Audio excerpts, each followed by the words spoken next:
오늘 함께 나눌 말씀의 주제는 하나님의 예정입니다. 사실 우리가 예정에 대해서 많은 사람들이 오해하고 있는데요. 오늘 말씀을 통해서 하나님의 예정이라는 주제, 우리 개신교에 있어서 참 중요하게 다루는 이 주제에 대해서 다시 한번 생각해 보는 시간이 되길 소망합니다. 우리가 살아가는 이 세상은 점점 더 혼란스러워지고 또 악해져 가는 것을 보게 됩니다. 온 세계가 낙관적인 미래보다 점점 더 파멸의 길로 가는 것 같습니다. 정치, 경제, 교육, 가정, 종교 등 예외인 것이 없습니다. 실제로 세계는 도덕적으로 더 문란해지고 피조 세계가 순식간에 초토화되기도 하며 대량의 살상 무기 앞에 위협을 느끼기도 합니다. 뿐만 아니라 4차 산업혁명도 우리에게 위협적으로 다가옵니다. 2016년에 있었던 다보스 포럼이라는 회의에 미래 고용 보고서라는 내용이 있는데요. 이 보고서에도 이러한 위험성에 대해서 경고하고 있습니다. 4차 산업혁명으로 로봇과 인공지능이 보편화되면 세계 15개국에서 일자리 710만 개가 사라질 것이다 라고 그렇게 분석합니다. 또한 사라지는 직업 대부분은 단순 반복적인 업무들이라서 4차 산업혁명이 사회적인 불평등을 더욱 가속화할 것이다 라고 그렇게 평가 내립니다. 영국의 스티븐 호킹 박사를 비롯해서 테슬라 설립자인 일론 머스크 등 다양한 사람들이 인공지능과 로봇 발달의 위험성을 경고하고 있습니다. 이러한 다양한 상황에 발맞추어 이단의 많은 재림주들도 자신을 믿으라, 나를 믿으라 라고 더욱 소리치고 있습니다. 천국에 들어갈 제한된 숫자 안에 들기 위해서 자신을 믿으라 라고 이야기합니다. 오늘날 이러한 상황 속에서도 기독교 신앙은 하나님의 구원의 예정을 고백합니다.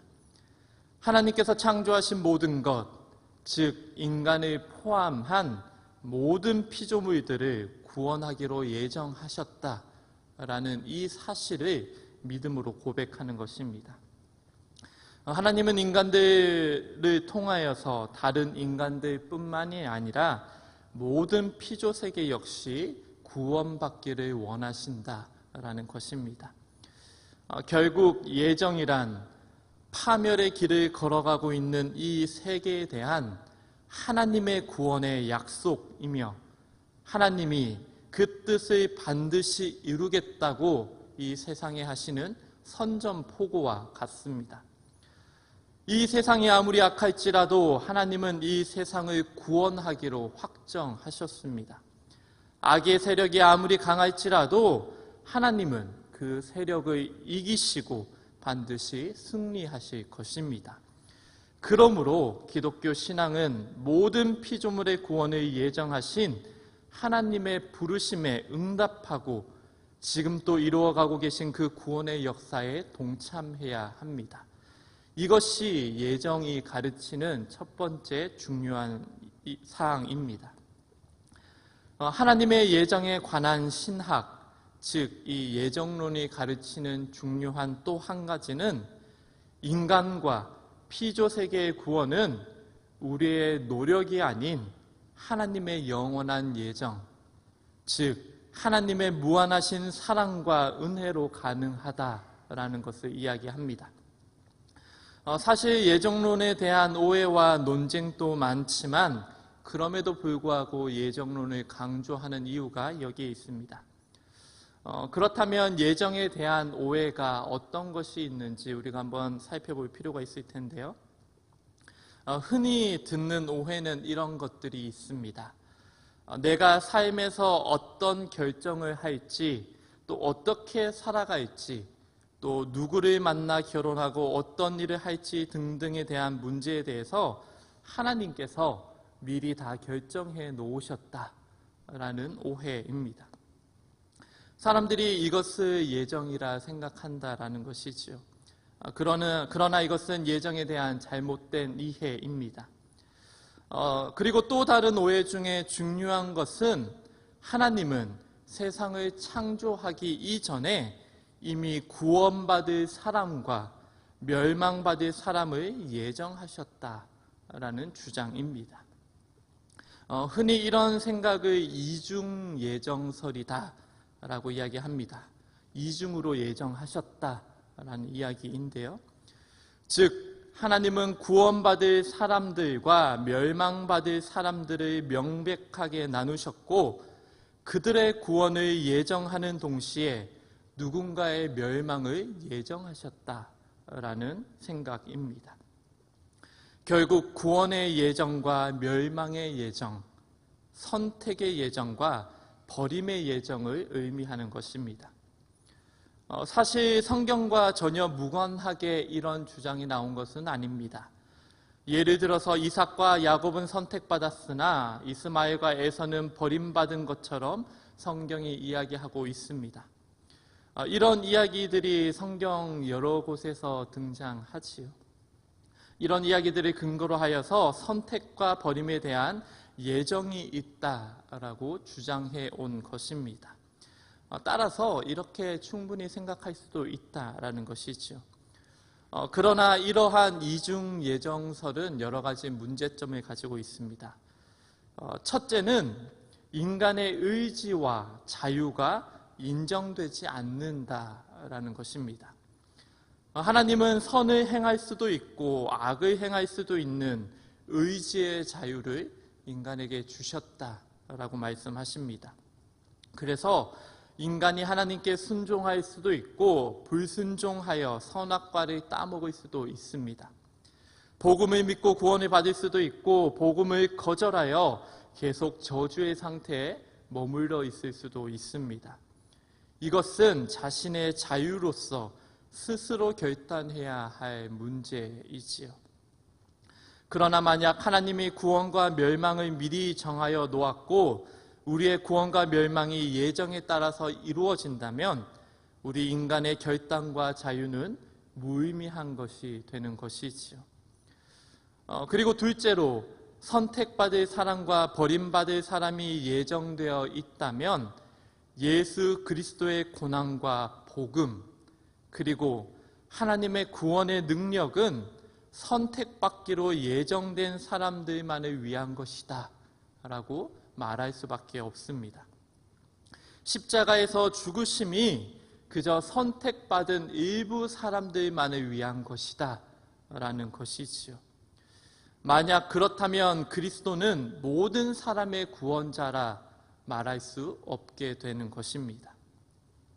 모든 사람을 위해 고난과 죽음을 당한 것이 아니라 예정된 특정 인원만을 위한 구원자가 된다라는 것입니다. 물론 성서는 버림받은 사람들이 있다라는 것을 이야기합니다. 그러나 성경 어디에서도 그리스도가 선택받기로 예정된 일부 사람들만을 위해서 죽음을 당하였다라고 생각해 볼 수 없습니다. 그런 생각은 하나님의 사랑과 모순됩니다. 오히려 성경에 따르면 하나님은 우리 모든 사람을 위하여 그의 아들까지 아낌없이 내어주셨습니다. 로마서 8장 32절은 이렇게 이야기합니다. 자기 아들을 아끼지 않으시고 우리 모두를 위하여 내주신 분이 어찌 그 아들과 함께 모든 것을 우리에게 선물로 거저주지 않으시겠습니까? 고린도후서 5장 14절은 이렇게 이야기합니다. 그리스도의 사랑이 우리를 휘어잡습니다. 우리가 확신하기로는 한 사람이 모든 사람을 위하여 죽으셨으니 모든 사람이 죽은 셈입니다. 그리고 또 디모데전서 2장 4절은 이렇게 이야기합니다. 하나님께서는 모든 사람이 다 구원을 얻고 진리를 알게 되기를 원하십니다. 아멘. 그렇다면 예정에 대한 바른 이해는 무엇일까요? 과연 하늘과 땅을 창조하시기 전에 하나님은 무엇을 미리 예정하셨을까요? 무슨 일을 결정하셨을까요? 우리가 믿는 성부, 성자, 성령 삼위일체 하나님은 세상이 창조되기 이전부터 계셨습니다. 그리고 하나님의 예정이란 세상이 창조되기 이전의 결정입니다. 따라서 예정이란 세상과 인간이 창조되기 이전에 삼위일체 하나님 가운데서 일어난 결정사항이다 라고 이해할 수 있지요. 그러면 성부, 성자, 성령 하나님은 세상을 창조하기 이전에 무엇을 미리 결정하셨을까요? 오늘 본문의 그 결정이 무엇인지, 창세전에 예정하신 바가 무엇인지 기록되어 있습니다. 오늘 본문 말씀을 제가 세번역 성경으로 한번 읽어드리겠습니다.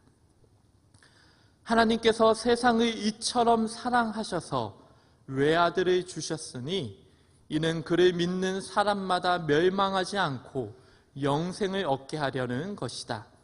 하나님께서 아들을 세상에 보내신 것은 세상을 심판하시려는 것이 아니라 아들을 통하여 세상을 구원하시려는 것이다. 아멘. 삼위일체 하나님은 사람의 몸을 입은 성자를 통해서 타락한 인간과 그로 인해 파괴되어가는 이 피조세계를 구원하기로 결정하셨습니다. 거룩한 하나님의 아들이 사람의 몸을 입기로 결정하신 것입니다. 그리고 사람의 몸을 입은 예수 그리스도 안에서 완전한 일체이신 삼위의 하나님께서 함께 계시면서 인간의 죄에 대한 심판을 대신 당하기로 결정하신 것입니다.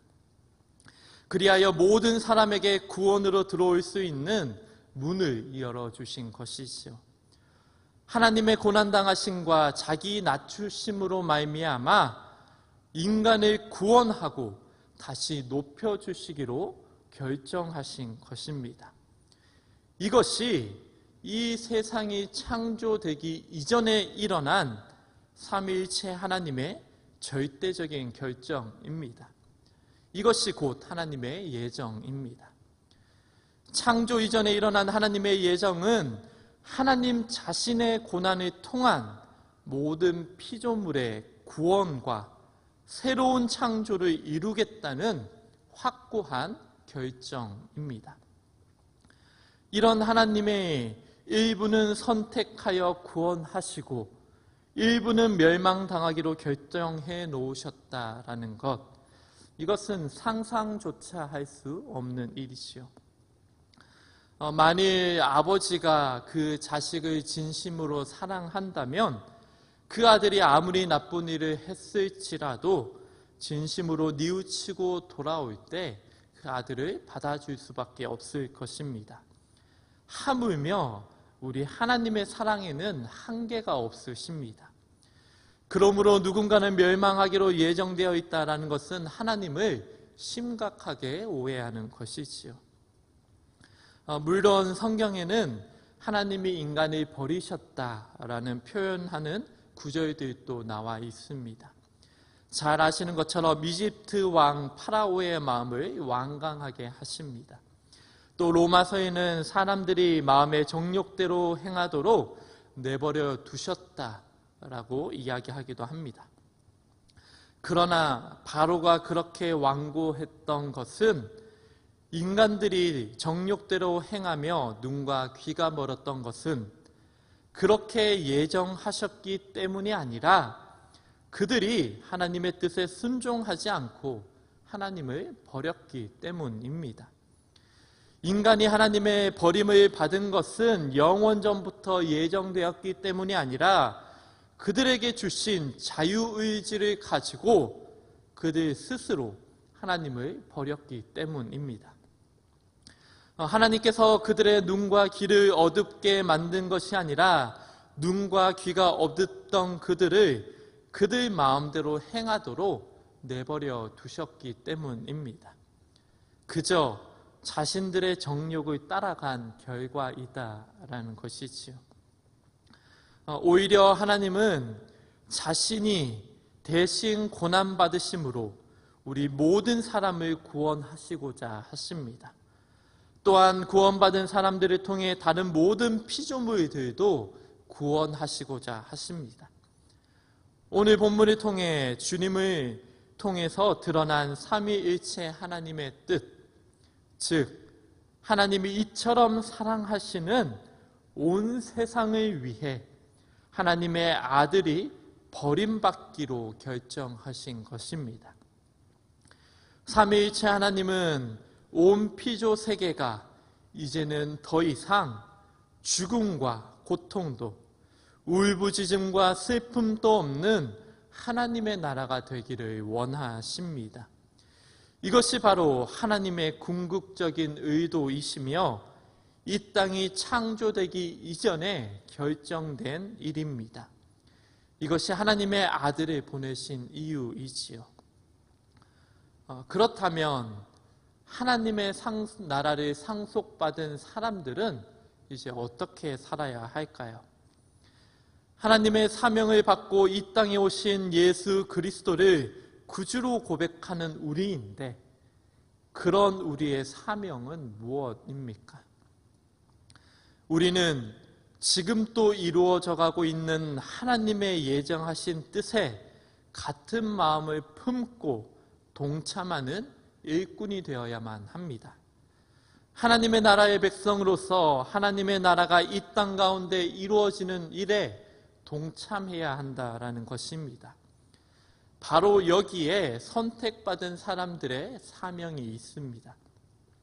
하나님은 우리만을 구원하시고자 하는 것이 아니라 버림받은 상태 속에서 살아가는 모든 사람들과 착취와 파괴로 신음하는 이 세상의 모든 피조물들을 구원하시고자 하기 때문입니다.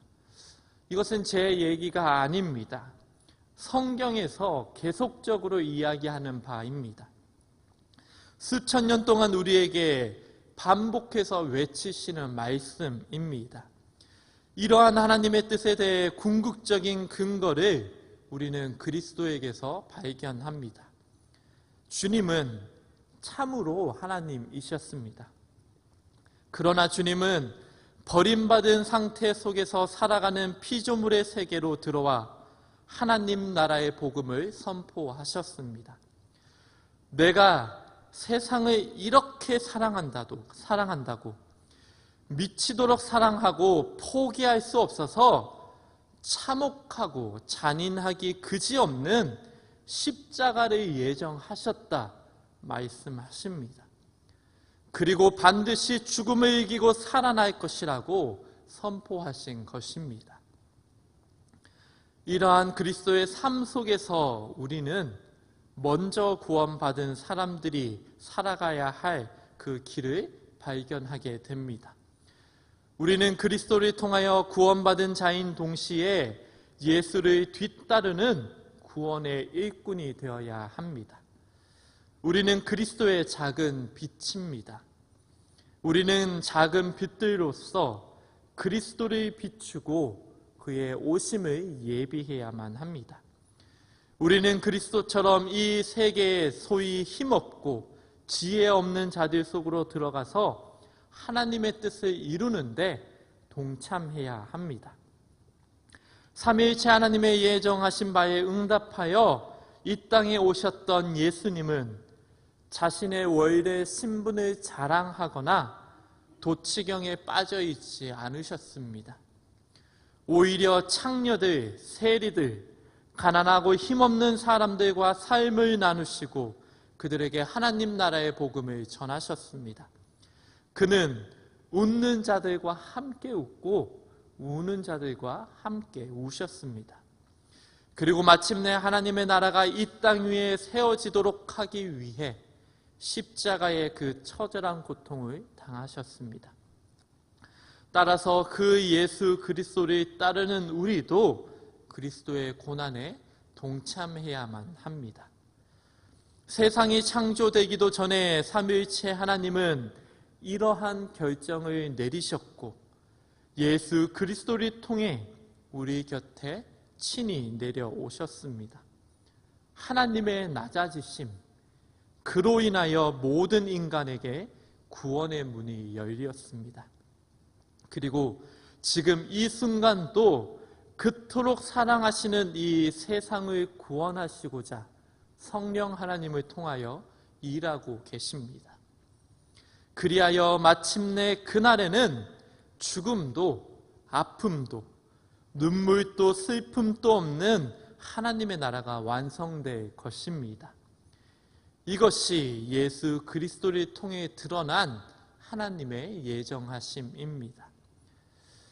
성도 여러분, 하나님은 결코 무너지지 않으십니다. 예정하시고 결정하신 바, 그리고 지금 이 순간에도 이루어가고 계시는 그 일을 하나님은 반드시 완성하실 것입니다. 그 길에 동행하며 하나님의 나라를 함께 이루어가는 우리 모든 약수교회 성도님들 되시기를 간절히 소망합니다.